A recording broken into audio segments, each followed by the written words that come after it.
민병훈 감독님의 기적. 그래서 이제 아까 방금 위원장님 소개하셨지만 이제 올해 서울독립영화제 개막작으로 선정을 이제 하면서 그 내부적으로 이제 그런 이야기들을 조금 했었던 것 같아요. 항상 저희 주변에서 활발하게 활동을 하시지만 우리가 민병훈 감독님을 얼만큼 알고 있었던가. 제가 알고 있던 민병훈 감독님은 민병훈 감독님이 좀 아닌 것 같기도 하고 또 여전히 민병훈 감독님은 민병훈 감독님이기도 하고 그리고 작업도 보면 어떤 여러 가지 연결되는 지점들이 있으면서도 다양한 시도들을 계속 하고 있고 이런 것들이 다 이루어져서 그 어떤 지금 현재 민병훈 감독님의 자리에 있는 건 아닌가. 그래서 민병훈 감독님의 영화 세계는 어떤 것인가. 그리고 창작자로서 어떤 고민들을 하고 있는가.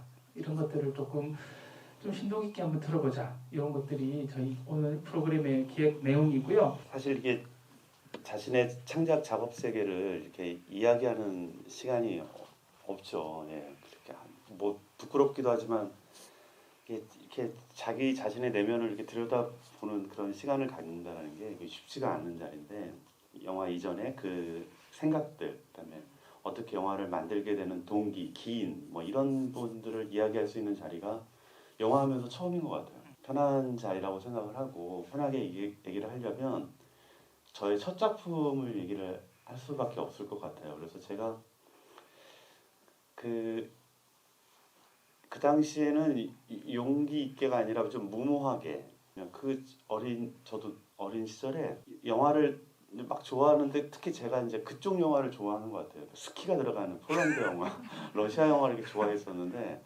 그때는 그게 멋있었어요. 그냥 바람이 훅 들어간 거죠. 네, 사실은 그 긴 영화를 보는 게 그게 그렇게 멋있더라고요. 저는 그래서 그 유학을 그때 당시는 소련이라고 불렀거든요. 그래서 소련으로 이제 유학을 간다니까 제 주변에 있는 분들이 다 이렇게 코웃음 치는 거예요. 그러니까 영화 유학은 프랑스나 미국을 가야지 무슨 밑도 끝도 없는 소련으로 가냐.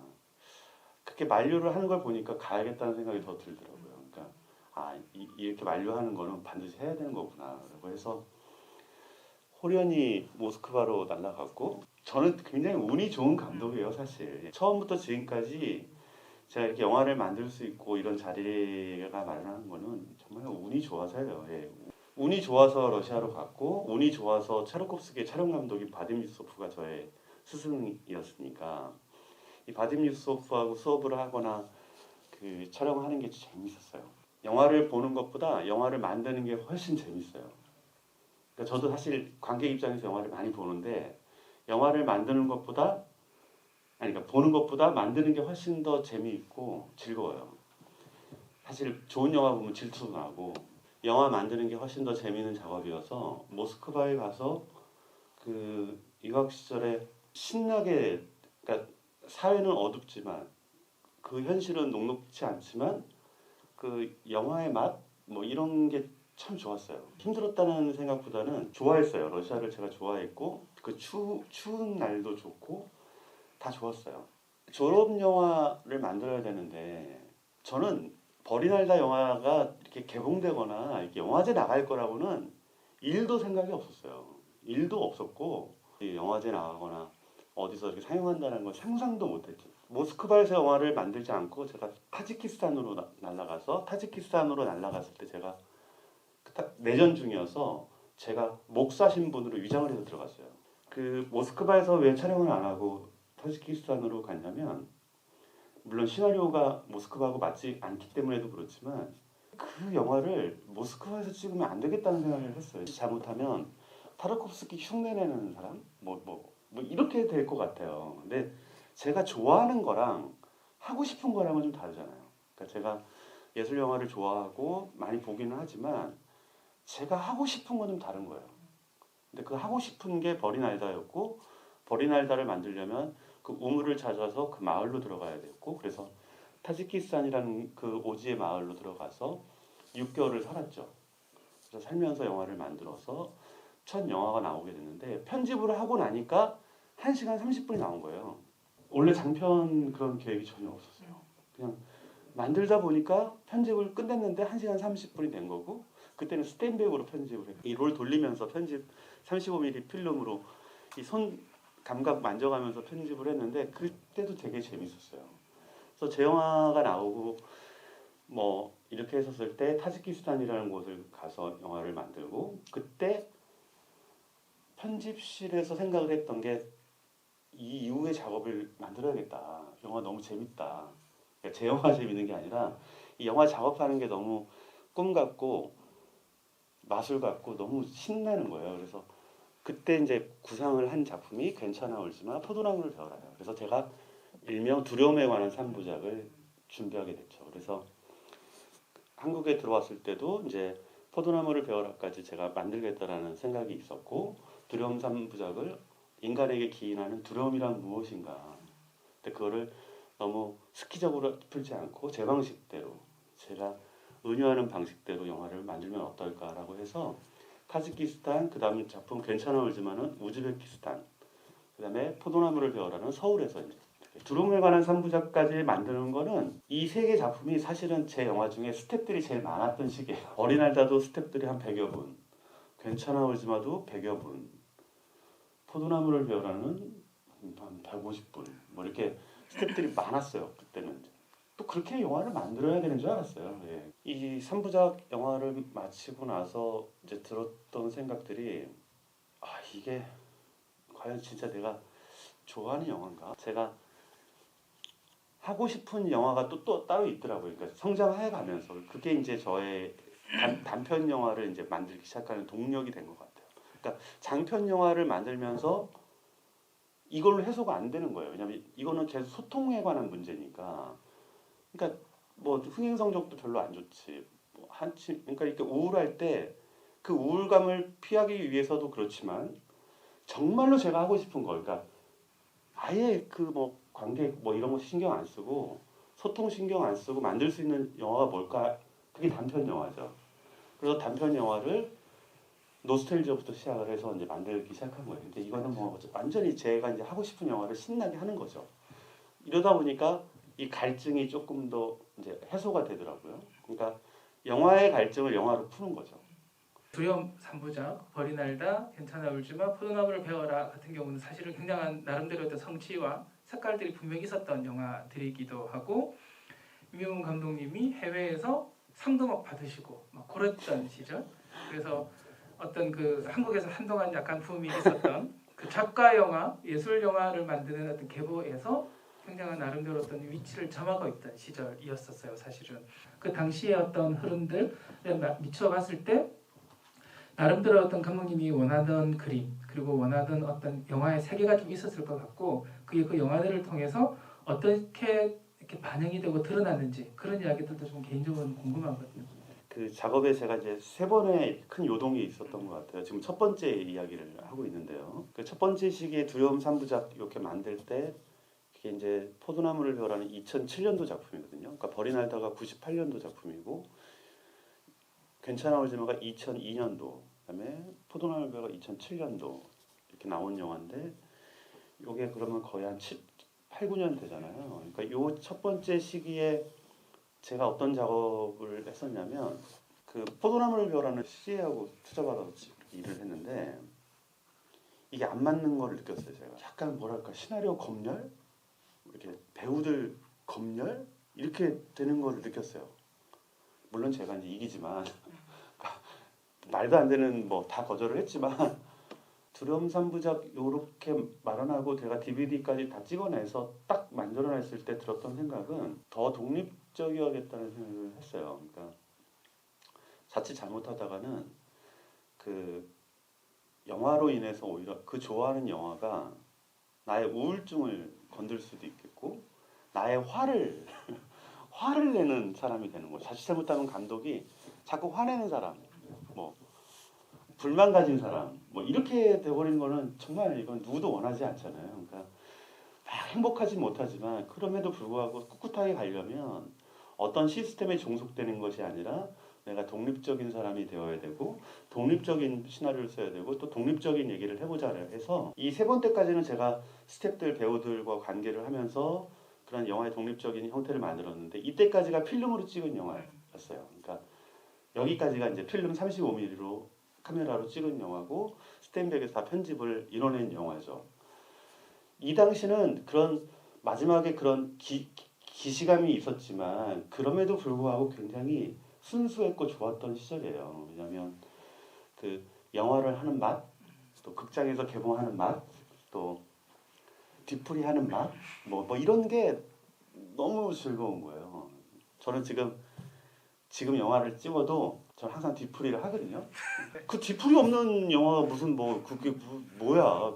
그렇잖아요. 그러니까 먹고 마시는 것 얼마나 중요해요. 근데 거기 안에서 저는 흥이 생기는 거고 관계가 생기는 거고 그 영화의 연장이라고 생각을 해요. 근데 요새 그 편까지 만들 때는 아주 관객수와 상관없이 겸허하게 내가 가고 있는 길을 필름의 맛과 형태를 순수하게 유지가 됐던 그 해였다. 아주 신나게 작업을 했던 때다. 아주 그냥 막 팔팔 뛰면서 막 깡총깡총 뛰면서 했던 때가 아마 그 세 편을 만들 때가 제일 즐거운 영화 만들기 작업 뭐 이렇게 됐고 거기에 뭐지? 이라고 했었을 때 아 이걸 다시 영화를 만들어야겠다고 했던 게 단편 영화 이제 시작을 하는 거예요. 그래서 내가 진짜 하고 싶었던 영화를 노스텔지어부터 시작을 한 거죠. 그래서 그거 만들 때 이제 제 마음속에 그런 것들이 자연스럽게 해동이 됐다. 뭐 이렇게 될 수 있을 것 같아요. 이후로 이제 제가 하고 싶은 영화를 할 때 이제 어떻게 할 것인가 했을 때 단편 작업과 함께 이제 예술적인 미술적인 같은 이제 동료들을 만나게 되는 거죠. 그거를 영화 속으로 끌고 들어오는데 전통적인 방식의 영화의 제작과 다르게 개인적인 작업들 그리고 개인과 인물 그 초상에 대한 이야기를 하면서 어떤 자유를 느꼈을까요, 감독님에게는? 영화 감독들도 투자를 받거나 기다려야 되는 일이 많습니다. 그러니까 이 영화 한 편이 들어가기 위해서 어떨 때는 뭐 5년, 10년 걸리기도 하는데 그건 아니라고 보는 거죠. 그래서 더 독립적이어야 된다는 거죠. 독립적으로 하기 위해서 제주도로 간 거예요. 영화를 만들려면 제가 미술적으로 투자를 못하는 미술부, 연출부 이런 게 없어도 자연의 힘을 빌리는 거죠. 자연의 미장센을 제가 빌리고 자연이 가져다준 위대한 세트를 제가 활용하고 그래서 제가 일상을 어떻게 하냐면 아침에 일어나서 아이를 학교로 갈 때 찍어요. 아이 학교까지 가는 걸 찍고 나오면 집으로 안 들어가요. 비가 오는 날, 안개 낀 날, 혹은 날씨가 맑은 날은 어디를 가야 될지 제가 이렇게 리스트를 마련을 해놨어요. 그러니까 그래서 거기를 가요. 가서 영화를 찍죠. 뭐 운 좋을 땐 사슴들을 그러니까 노루들을 찍을 수도 있고 멧돼지를 찍을 수도 있지만 보통 제가 찍고 싶은 이미지들이 있으니까 그 훈련을 하는 거죠. 그리고 오전 11시까지 보통 찍고 낮에는 안 찍어요. 그냥 낮에는 찍어도 잘 안 나오잖아요. 그 느낌이 안 사니까. 낮에는 쉬고 제가 하고 싶은 거 하고 이제 보통 아침이 제일 좋고 그 다음에 아시다시피 이제 5시부터 7시 사이 그 사이가 뭐 황금 시간대니까 어떤 조명 감독도 못 해주는 조명들을 태양이 완벽하게 해주시니까 그거를 잘 활용해서 거기에 이제 배우분들을 부르죠. 그러면 자연스럽게 하루의 일상의 영화가 뭐 이렇게 액션 이렇게 하는 것이 아니라 제가 그냥 매일 하루하루를 뭔가 아이디어만 있으면 찍을 수 있다. 이 전체가 저한테는 영화 세트장, 영화의 자연 요소라고 생각을 해서 그렇게 해서 지금 현재 작업을 큰 섬으로 이루어진 바다로 이루어진 그 섬에서 작업을 하고 있는 게 그냥 저의 시스템이고요. 첫 번째 두렵의 삼부작 끝나고 이제 제가 무엇을 할까 고민을 했었을 때 딱 떠올랐던 거는 생명삼부작을 이제 준비를 했어요. 그래서 터치, 사랑이 이긴다, 그리고 지금 어제 보여준 기적 이렇게 해서 생명삼부작에 대한 이야기를 하고 싶었어요. 생명이란 무엇인가 이게 참 낯선 건데 영화적으로는 풀 수 있을 것 같았어요. 터치, 사랑이 이긴다를 만들면서 제가 지금 미술적인 장면들, 그다음에 그 회화적인 장면들을 적극적으로 차용하는 방식으로 이제 영화를 했죠. 생명삼부작을 찍고 싶었던 거는 뭐 영화 감독이라고 해서 사회적인 발언을 안 하는 건 아니고 또 못하라는 법 없지 않습니까? 그럴 때 저는 우리 시대의 가장 지금 심각한 자살 문제 이 문제에 대해서 이렇게 어른으로서 간과할 수 없었어요. 자살자 문제, 그다음에 가난에 대한 문제 그렇잖아요. 그래서 터치는 가난에 대한 문제인데 가난한 사람이 병이 들었을 때 과연 어떻게 될까? 그래서 제가 병원에 가서 깜짝 놀랐죠. 진짜로 내보내더라고요. 예, 그러니까 병원비가 없으면 내보내는 걸 제가 직접 받고 이상한데라고 생각을 한 거죠. 이게 대한민국 맞아? 뭐 이렇게 했었을 때 실제 목격했던 장면들을 구상을 해서 제가 터치라는 시나리오를 썼고 그 터치를 만든 이후에 다시 생명에 관한 이야기, 아이가 왜 자살을 할까? 그 지금 소녀의 자살 이야기를 통해서 우리 사회에 지금 아이들의 목소리, 그러니까 분명히 손을 내밀어 달라는 목소리를 줬는데 우리 어른들이 잡지 못하는 것.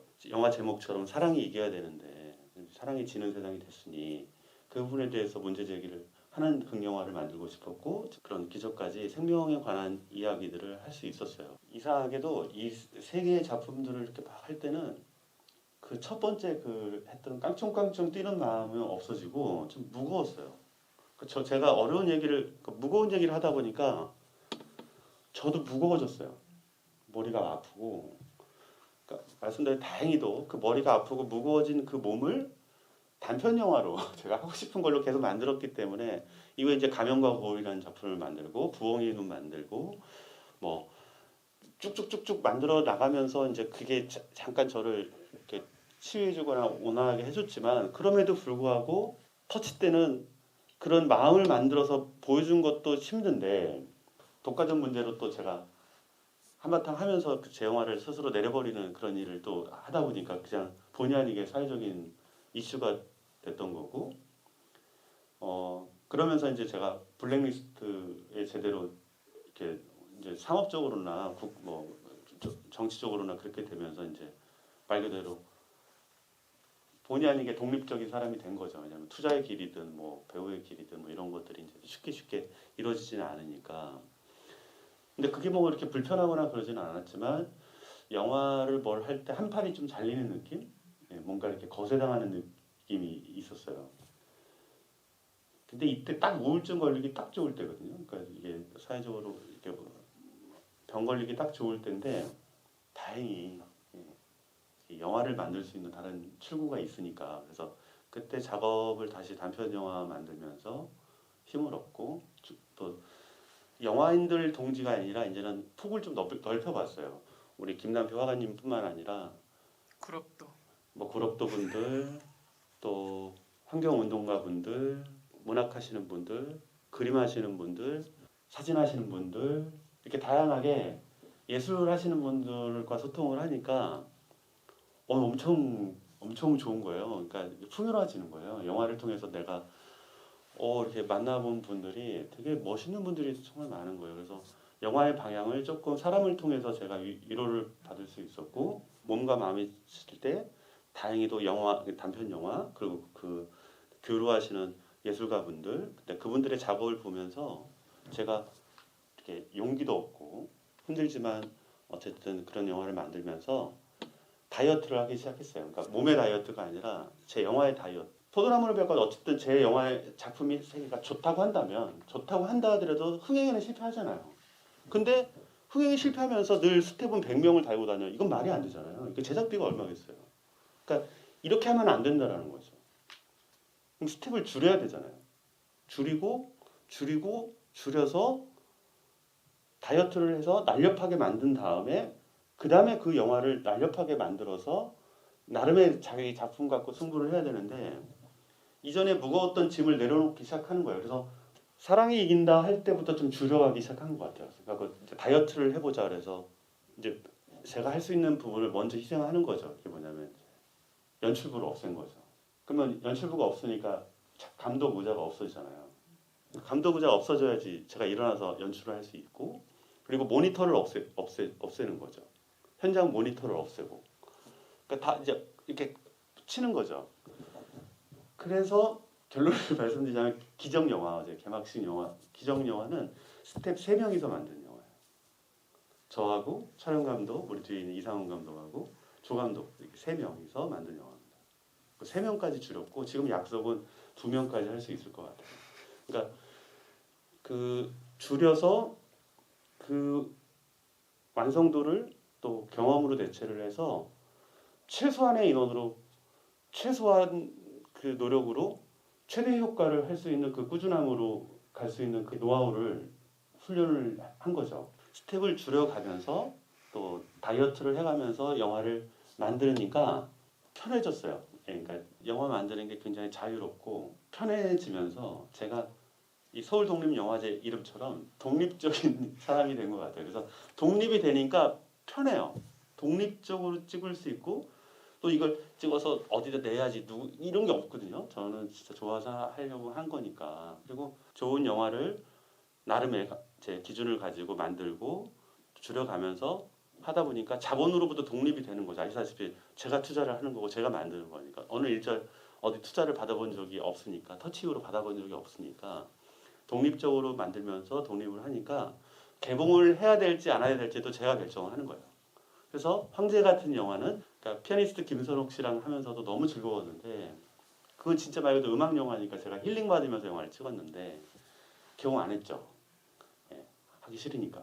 뻔한 스코어에 뻔한 극장 상황과 뻔한 배급의 현황을 제가 비난하는 것이 아니라 그런 도돌림표를 돌아가는 거는 저는 의미가 없다고 보는 거예요. 그러니까 제 나름의 전략을 가지고 찾아가는 신청해 주시면 찾아가서 영화를 상영해드리고 거기서 GV를 하는 게 훨씬 좋다고 하고 풍정지는 풍정지에서 황제가는 완전히 아티스트 쪽으로 제가 힐링 받고자 만드는 영화들인데 여기서 오히려 저한테 주는 에너지와 형태가 굉장히 많다. 그래서 이게 같이 물려 들어가면서 제가 영화를 이렇게 만들 수 있었던 것 같아요. 이게 이제 드라마가 되었던 뭐 예술가 연작 시리즈가 되었던 이게 다큐가 되었던 극이 되었던 그 감독님이 원하시는 어떤 형태의 그림 그리고 이미지 어떤 이런 것들에 대한 것들은 계속 지켜 나가시는 게 있을 것 같다라는 생각을 좀 해봤거든요.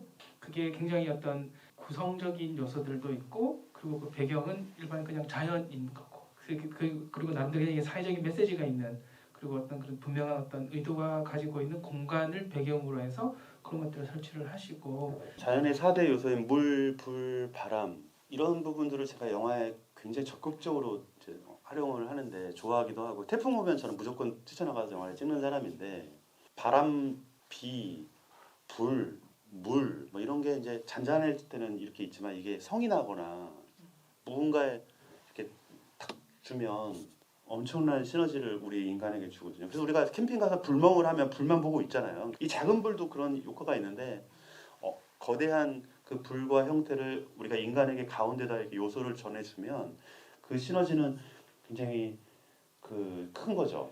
그게 이제 이미지의 작용일 텐데 저는 뭐 이미지 작용을 좋아하는 사람이고 또 그 사각거리는 그 소리도 좋아하고 또 스산한 안개도 굉장히 좋아하면서 이제 그렇게 영화를 만나고 미세하게 움직이는 그 형태들을 보고 있으면 너무 신비롭고 생명의 잉태를 보는 것 같죠. 그런 부분들을 차용하는데 그 부분 때문에 관객분들이 어려워하죠. 그 부분 때문에 싫어하는 사람도 엄청 많죠. 그 부분 때문에 영화 상영하다 주무시는 분들 엄청 많죠. 그 부분 때문에 오히려 제가 소통에 어려움을 겪고 있는 건 사실이었어요. 근데 저는 그런 소통이 그렇다 하더라도 저는 그런 부분들은 제가 좋아하는 요소고 영화 속에 반드시 들어가야 하는 요소라고 생각을 하기 때문에 그런 부분들은 아주 적극적으로 제가 눈매를 날카롭게 하면서 포착을 하고 있는 거고요. 영화를 혼자서 만들 수 없다고 생각을 했었어요. 왜냐면 영화는 함께 하는 거라고 생각했었는데 그거 아닌 것 같아요. 그거 할 수 있겠더라고요. 왜냐면 뭐냐면 우리 소설가가 혼자 글 쓰잖아요. 혼자 글 써서 하는 것처럼 저의 지금 현재 창작자의 작업실은 같이 영화의 길을 가는 손을 잡고 가는 동료들이 있지만 그럼에도 불구하고 저는 혼자서 가는 길이라고 생각을 해요.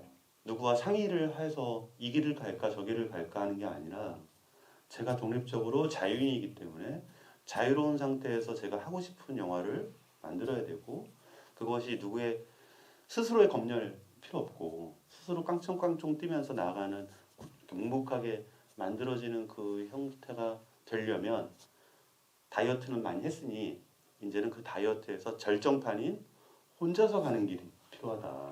저희 영원과 하루 감독님 제주도로 내려가서 이제 정말 혼자서 작업하고 계시는 작업의 성과물입니다. 굉장히 유명한 영화 제목을 그냥 바로 그냥 갖다 붙이셨어요. 의도가 있었을 것 같은데.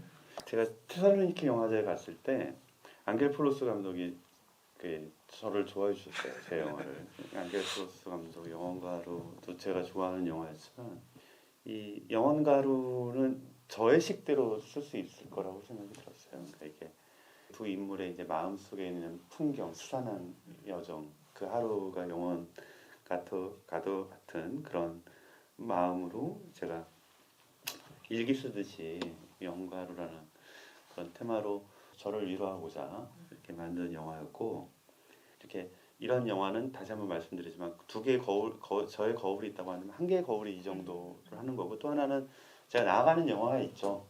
지금 생명 3부작 끝나고 제가 지금 쓴 시나리오나 내용은 약속 3부작을 이제 시작을 했는데요. 이제 약속 영화 지금 찍고 있고, 그다음에 작별이라는 영화를 찍어야 되고, 에세이라는 영화를 찍어서 그 이제 힘을 주는 그 영화를 이제 마련할 텐데, 궁극적으로 제가 하고 싶은 마지막의 종착역은 사랑 이야기예요. 그러니까 사랑 3부작을 할 텐데, 그러니까 사랑 이야기를 하고 싶어서 앞에서 징검다리처럼 가는 것 같아요. 저는 운이 좋은 사람이라고 딱 말씀드렸잖아요. 운이 좋아서 이 자리까지 온 거고, 노력한 거에 비해서는 훨씬 더 많은 거를 저한테 얻어주게 한 거죠. 그러니까 운이 좋아서 이 자리에 있었다 만나면 앞으로 더 운이 좋으려면 조금의 지금보다 조금 더 성실함, 또는 조금 더 그런 영화를 사랑하는 마음, 분노보다는 영화를 사랑하고 대하는 태도, 뭐 이런 게 지금 저한테 필요한 부분일 것 같고, 고독하고 외로울 때 있어요. 이 작업을 혼자 하니까, 그리고 제주에서 혼자 떨어져서 있으니까 외롭고 힘들 때가 있죠.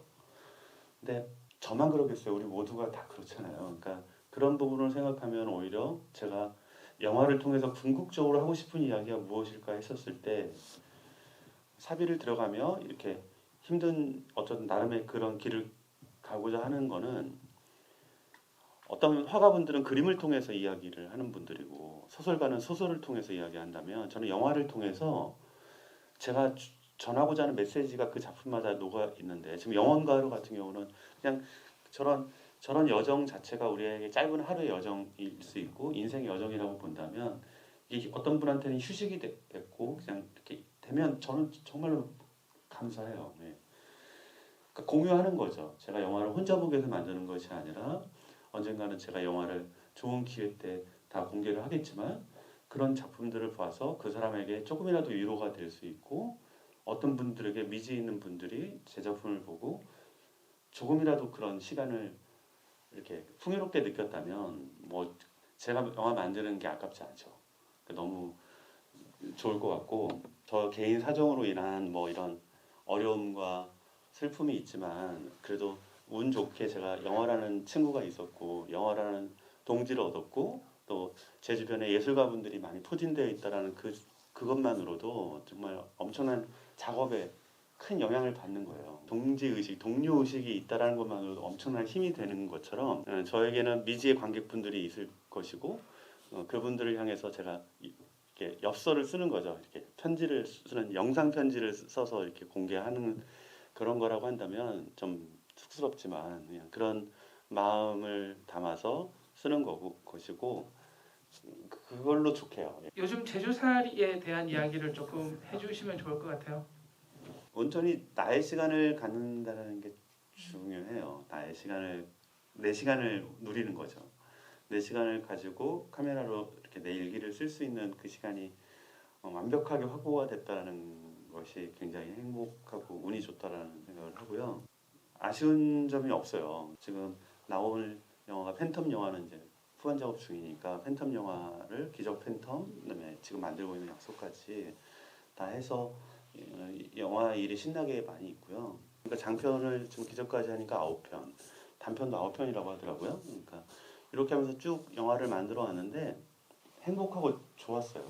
예, 그러니까 분노가 있는 게 아니라 운이 좋았고 행복했고, 행복하려고 만드는 거니까 분노하려고 만드는 것이 아니라. 그리고 저는 사실 영화를 인정받기 위해서 만들려고 하지 않아요. 그러니까 그 인정받으려고 할 때부터 불안하고 불행해질 것 같아요. 인정받기보다는 제가 조금 더 스스로 행복하고 그 이 작품의 목표와 목적이 무엇인지에 대해서 다시 초심으로 돌아갈 수 있는, 그러니까 버리날다 만들었을 때 그 모스크바 추운 겨울날 영하 20도에도 깡총깡총 뛰어다니면서 만들었거든요.